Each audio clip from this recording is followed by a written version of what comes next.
Look, I think the Pittsburgh Steelers just outsmarted the entire NFL, and all the talk right now is about TJ Watt, his recent signing. That's great, but I think the pure genius of this is the previous work that was done by GM Omar Khan. And before I started covering this team, I had really no idea what a good GM you guys had. And really leading up to this TJ Watt trade, what made it possible was the blockbuster trade that sent Micah Fitzpatrick to the Miami Dolphins and brought to your Pittsburgh Steelers Jalen Ramsay and Jonnu Smith. I mean, kind of a big deal, kind of a seismic shift in the league, if you will, but it's a change. And the Steelers in the NFL, all the dust is settling, and now we get to look at these contracts. And really, with Ramsey's arrival to the Steelers, the issue of his contract was a big one, and the offloading of Micah Fitzpatrick's contract, actually, I would argue, making the team better when you combine in Jonnu Smith.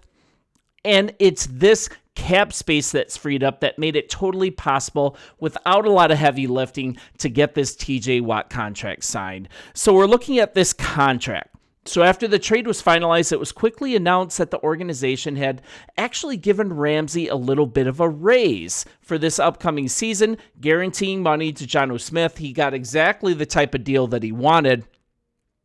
But the exact terms of his contract were not immediately available. So let's kind of dig into this a little bit. And really, the salary cap hit for this year is really the key thing here. Now, the NFLPA's salary cap page, they provided insight to what should be full details of this contract. So at first, a cursory glance shows that for a superstar player, the terms of this are incredibly team-friendly, but it's not representative of the total cash that he's going to get in 2025. But after the restructuring was done, after the Steelers gave him the contract with a little bit of a bump in pay, Ramsey is only going to count for $4.9 million against the Pittsburgh Steelers cap. That's right, only $4.9 million. Now, actual money, Ramsey is going to make a lot more, obviously. The Dolphins had already paid out his roster bonus of $4 million. Then they agreed to take an additional $3 million of his bonus option this season as well. So that kind of left the Steelers on the hook for just under $16 million of the remaining bonus. That's real money paid out.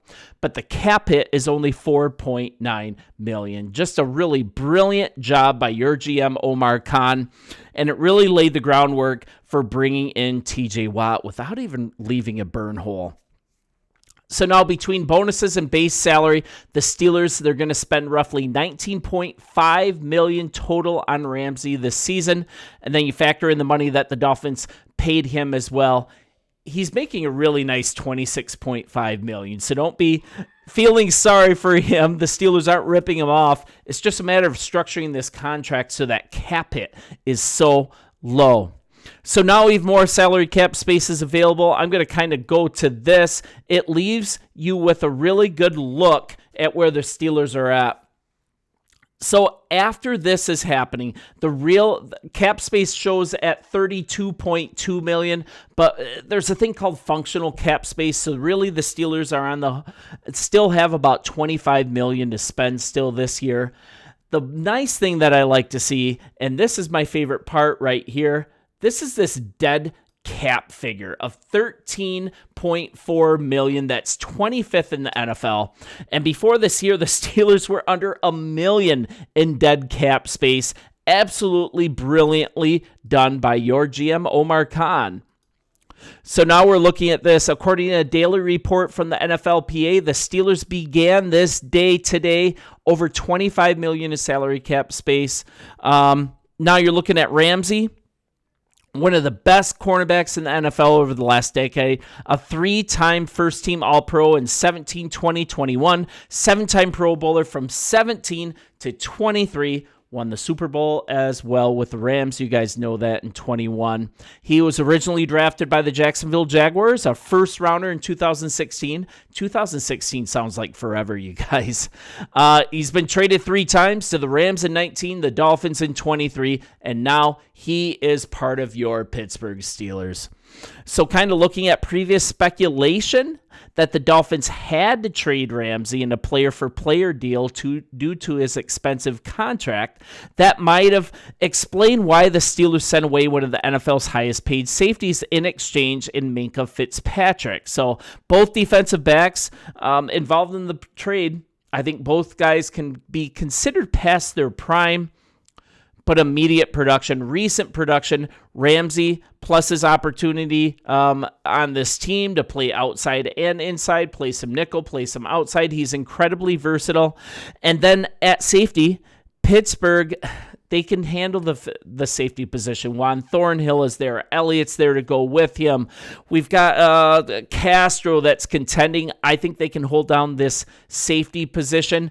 I think you can take any of these corners and play them all over the field. I think being able to play chess in that way, definite upgrade over losing Minkah Fitzpatrick. So let's kind of look at this Watt contract, and this is more brilliance here because I'm going to tell you why. He is, at the signing of this contract, he was the number one paid player outside of quarterback in the whole NFL. So I want to kind of break down this contract a little bit. The terms are team friendly. It's a 3-year, $123 million contract extension. That's spot track, but 3 years, really team friendly for an older player. So this is kind of the next 4 seasons. This is how it's going to break down. You've got roughly $4 million in salary, $17 million signing bonus. I'm just going to go by cap hits. Let's just do it that way. So with the proration, we're looking at this year a $23.37 million cap hit. That might sound like a lot, but this actually brings his cap hit down this year from the $30.4 million it was originally before the signing of this extension.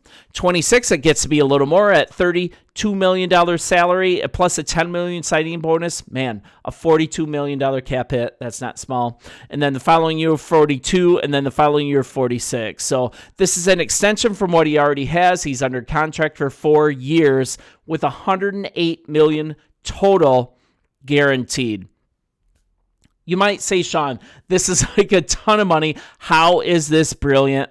It's the way that Omar Khan continues to structure these contracts. Sure, he's under contract until 2028, but I think it's reasonable that he's still going to have top tier or really good production for 3 more years. I think that's really, really reasonable.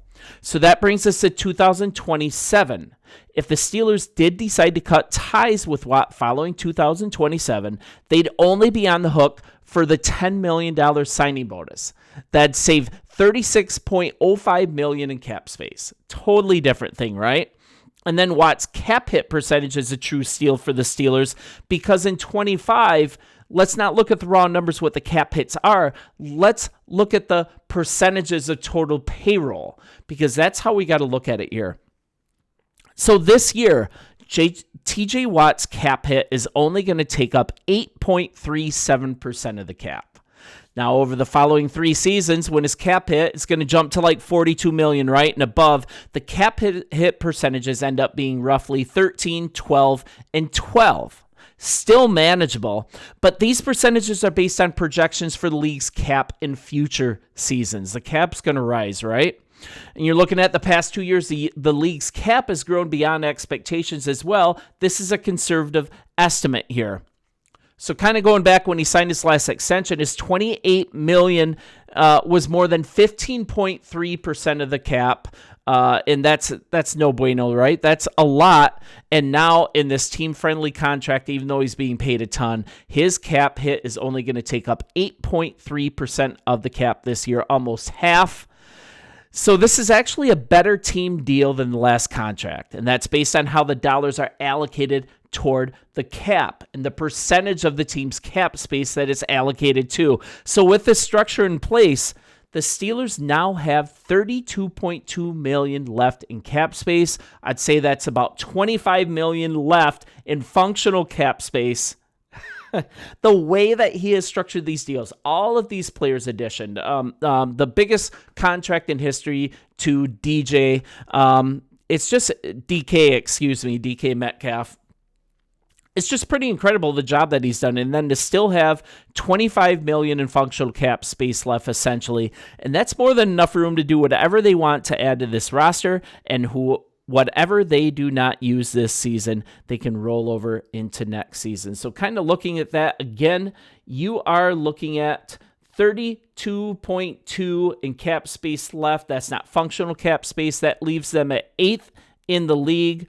And then you're looking at, that's the beautiful number, 25th in the league with only 13 million in dead cap space. That's just absolutely fantastic.